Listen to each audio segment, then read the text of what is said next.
Pernah dengar iConnect dari PLN? Internet yang katanya super murah itu. Loh, nah ini yang bikin kita semua mikir, ini beneran nggak sih? Atau ada apa-apanya nih? Yuk kita kupas tuntas bareng-bareng, mana yang fakta dan mana yang cuma mitos. Jadi pertanyaan utamanya nih, bener nggak sih iConnect itu internet full fiber paling murah se-Indonesia saat ini? Kedengerannya kayak klaim yang wow banget ya. Coba kita cek. Dan jawabannya ternyata iya. Lihat aja angkanya. Cuma Rp185.000 buat 20 Mbps. Di zaman sekarang, harga segitu tuh bukan cuma murah lagi, tapi udah kayak nggak masuk akal kan? Oke, ini dia peta perjalanan kita kali ini. Pertama, kita pastiin beneran termurah atau enggak. Terus, kita bongkar rahasia di balik harganya, cek kualitasnya, ada tapinya enggak, kita lurusin juga satu miskonsepsi besar, dan terakhir, baru deh kita putusin, ini cocok buat kamu, atau mendingan skip aja. Langsung mulai ya. Oke, bagian 1. Jawabannya singkat dan padat.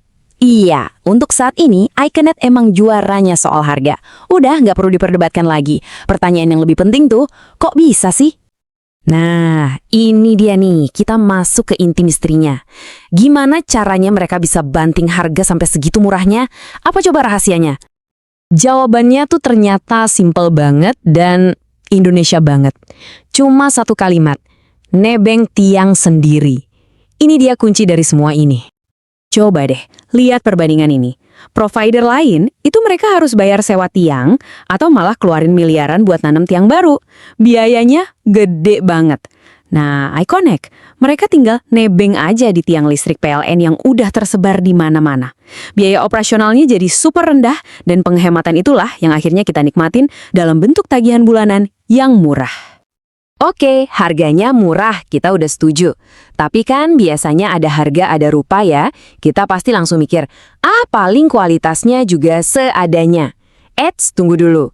Jangan-jangan kita salah besar soal ini.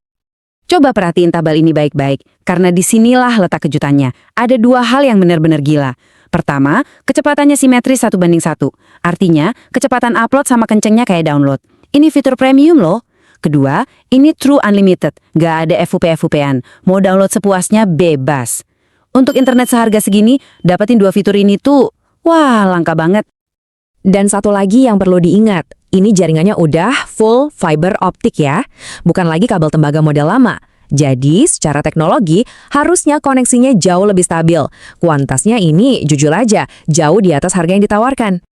Tapi, ya tentu aja, gak ada yang sempurna di dunia ini kan?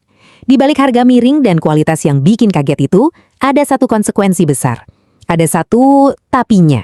Dan ini penting banget buat kalian tahu. Nah, ini dia harga yang harus kalian bayar. Kesabaran.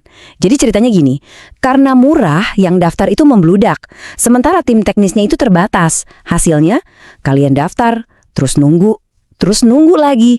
Kalau 2 minggu udah dipasang itu hoki. Seringnya bisa molor sampai sebulan, bahkan lebih. Ini ujian kesabaran tingkat pertama. Terus, ujian kesabaran tingkat kedua datang pas internetnya ada masalah. Kalian akan ketemu sama yang namanya customer service goib. Kalian lapor lewat aplikasi, terus sunyi senyap. Laporan kalian kayak hilang gitu aja. Bukannya nggak direspons, tapi lambat banget. Nah, disinilah kesabaran kalian bener-bener diuji. Lanjut, ada satu lagi nih. Satu kesalahpahaman umum yang sering banget bikin orang kecewa berat. Penting banget buat kita lurusin ini, biar kalian nggak kena jebakan yang sama. Mitosnya begini, di depan rumah gue ada tiang listrik PLN, berarti pasti bisa pasang iConnect. Wah, ini salah kaprah banget. Jangan pernah berasumsi begini ya. Nanti kecewa loh. Kenapa gitu? Simpel aja, kabel listrik sama kabel fiber optik itu dua benda yang beda. Walaupun sama-sama numpang di tiang PLN, bisa jadi banget di daerah rumah kalian, itu kabel fibernya emang belum ditarik, jadi tiangnya ada, tapi jaringannya belum tentu.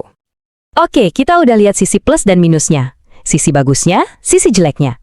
Sekarang bagian yang paling penting, keputusannya ada di tangan kalian. Coba kita lihat, kalian ini masuk tim yang mana? Jadi, ambil iConnect kalau kalian itu 1. Seorang kaum mendang-mending sejati yang cari harga paling oke. 2. Kalian butuh upload kenceng buat kerja atau bikin konten, tapi budgetnya pas-pasan. Dan yang ketiga, dan ini yang paling penting, kalian itu orangnya sabar. Sabar nunggu pemasangan, sabar kalau ada gangguan. Sebaliknya, mendingan skip aja iKanet kalau kalian butuh internet darurat, sekarang juga nggak bisa nunggu. Kedua, kalian itu tipe yang gampang panik atau emosian kalau ada masalah dan CS-nya lama balesnya. Dan terakhir, kalau internet itu krusial banget buat kerjaan kalian, yang nggak boleh mati sama sekali, jangan ambil resiko deh.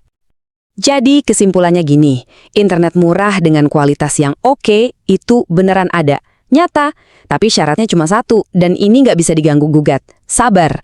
Nah pertanyaannya balik lagi ke kalian. Seberapa tebal stok kesabaran kalian?